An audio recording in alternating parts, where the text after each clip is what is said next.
Magandang araw! Kumusta? Masaya akong makasama kang muli sa pag-aaral sa bagong aralin natin ngayon sa musika. Iyong matututunan sa araw na ito ang pagsusulat ng stick notations. Handa ka na ba?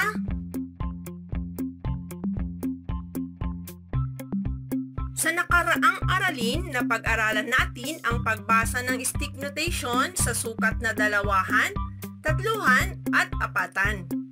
Ngayon naman, pag-aaralan natin ang pagsusulat ng stick notation sa iba't ibang time meter na dalawahan, tatluhan at apatan. Bago tayo magpatuloy ay magbalik-aral muna tayo. Tukuyin kung ano ang sukat ng measure ng mga sumusunod na hulwaran bago isagawa ang mga stick notation sa pamamaraan na nasa larawan. Ito ay may repeat mark kaya uulitin ito na isa pang beses. Tignan mo ang measure sa hulwaran. Ano ang sukat o kumpas nito? Mahusay! Ito ay apatan o may sukat na 4 time meter. Ngayon naman ay isagawa mo ito ayon sa pamamaraan na nasa larawan. Gawin mo na!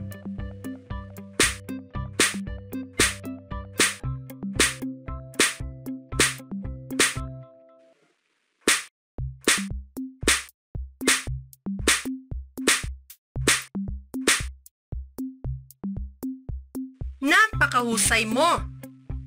Ano naman ang sukat o kumpas ng measure na ito? Tama! Ito ay tatluhan o may sukat na 3 time meter. Sagaw mo na ang stick notation sa pamamaraan na nasa larawan.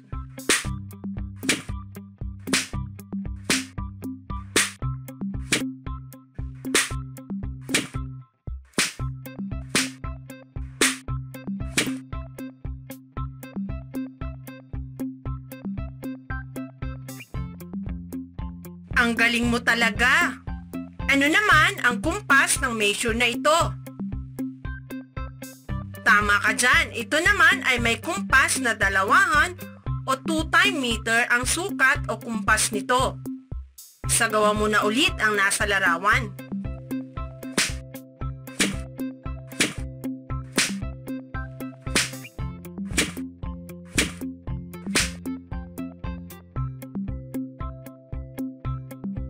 Umawit muna tayo sandali mga bata. Sabayan ng pagpalakpak habang umaawit upang madama ang bilang ng kumpas nito.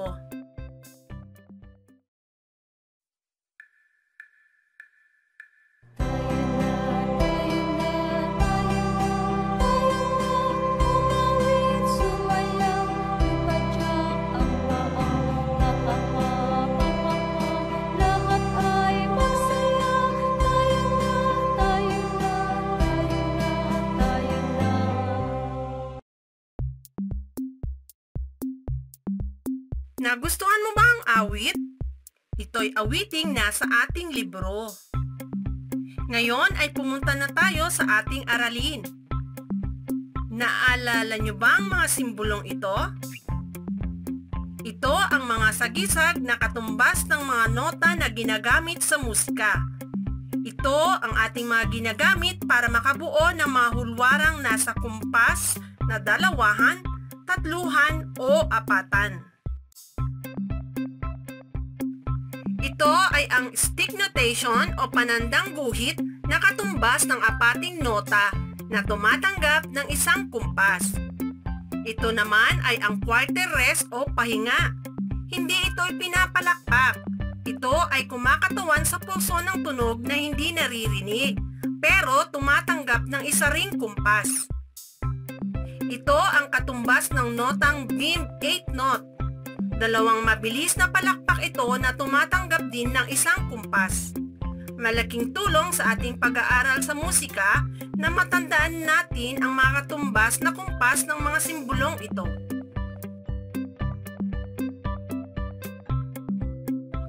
Kailangan nating bilangin ang mga guhit o pahinga sa measure para malaman kung ilang kumpas ang time meter ng isang awit. Halimbawa, bilangin natin ng sabay-sabay kung ilang panandang guhit ang nasa loob ng measure.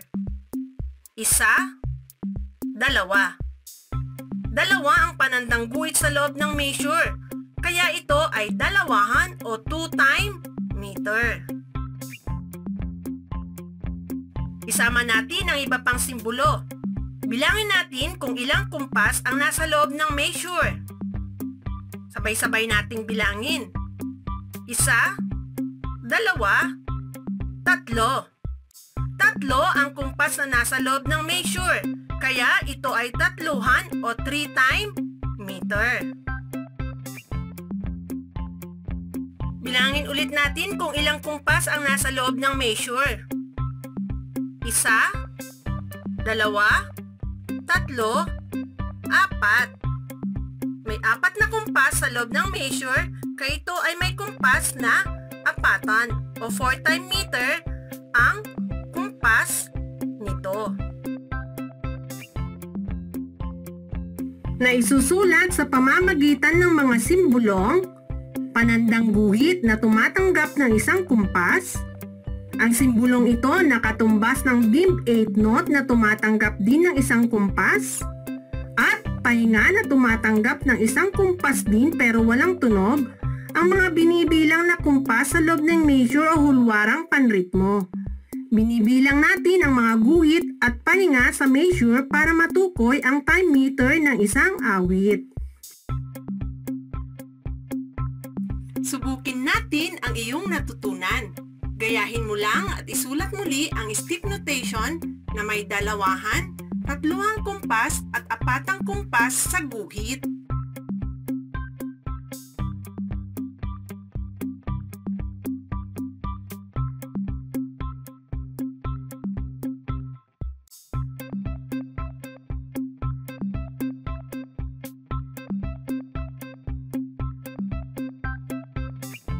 Ang galing mo! Naisagawa mo ng tama ang pagsusulat ng mga stick notation sa rhythmic patterns. Ngayon naman ay lagyan mo ng bar lines ang hulwaran sa ibaba para maging dalawahan, tatluhan o 4 ng kumpas na nasa mga hulwaran.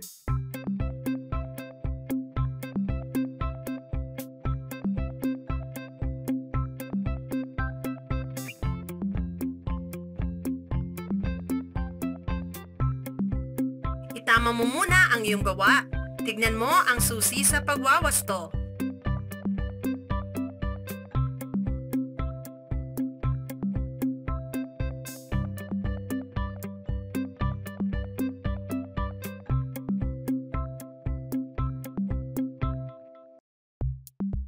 Ano ang iyong natutunan sa ating aralin ngayon? Tumpak ka dyan! Natutunan natin, tandaan mo. Binibilang natin ang mga guhit sa measure na kumakatawan sa kumpas upang matukoy ang time meter ng isang awit.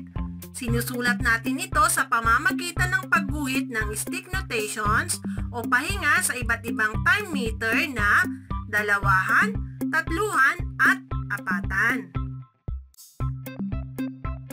Suriin ang mga stick notations na may katumbas na rhythmic syllables sa ibaba. Bilugan ang titik ng tamang kumpas o time meter para sa mga ito.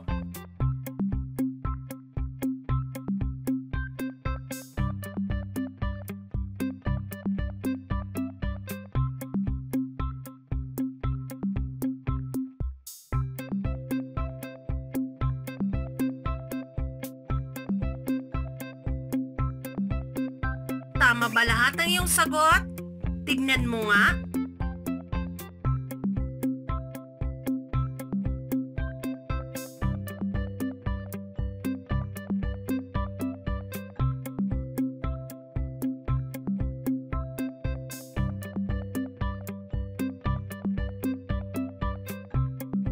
Ang galing-galing mo!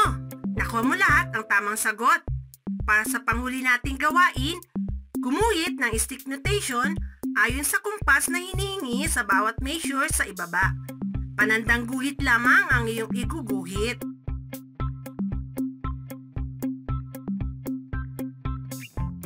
Narito ang kasagutan sa panghuli nating gawain. Iwasto mo na ang iyong sagot.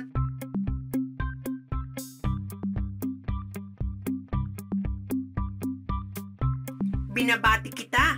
Natututo ka sa araw-araw nating pag-aaral. Maraming salamat sa iyong pakikinig. Hanggang sa muli, paalam!